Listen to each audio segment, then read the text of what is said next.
It began with a silence so thick it felt wrong. Fog swallowing the runway, engines idling, and two giants waiting to move in the same narrow strip of space.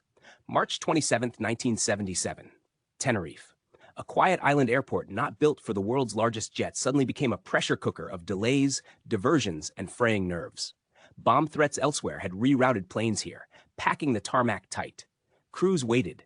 Passengers sighed. Time stretched. Then the fog rolled in, dense, shifting, alive. It erased sightlines and stole certainty. Radios crackled with clipped instructions. Words mattered now. Every syllable carried weight.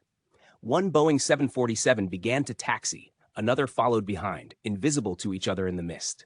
The runway was the only path forward and the only way out. Controllers, overwhelmed and working without ground radar, relied on voices alone. Pilots listened, repeated, assumed. A single phrase, routine, almost casual, slipped into the air.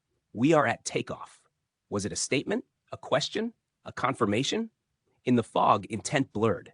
Accents, radio interference, and urgency collided. No one meant to rush. No one meant to mishear. But the clock kept ticking. The first jet powered up. The sound was thunderous, a roar that vibrated bones and rattled windows. Somewhere ahead, unseen, the other aircraft was still on the runway, still turning left, still searching for the exit it hadn't yet found. Seconds stretched into something elastic and cruel.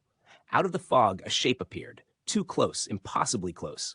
Brakes slammed, engines screamed, metal met metal in a flash of fire and force that tore the night open. In an instant, routine became catastrophe. When the smoke lifted, 583 lives were gone. Families shattered, crews silenced. The deadliest accident in aviation history had unfolded without a single mechanical failure. Only human beings doing their best inside a system that failed them. In the aftermath, investigators traced the chain backward. Not to one villain, but to many small cracks. Fatigue, authority, ambiguous language, invisible runways, and assumptions left unchallenged. From that tragedy came change. Clearer cockpit communication, crew resource management, the courage to question, to clarify, to slow down. Tenerife is remembered not only for what was lost, but for what was learned at such a terrible cost. Because sometimes disaster isn't caused by chaos. It's born from silence, fog, and a few words misunderstood. If this story moved you, please like, share, and subscribe, and leave a comment below. Your support helps the channel grow and keeps these stories alive.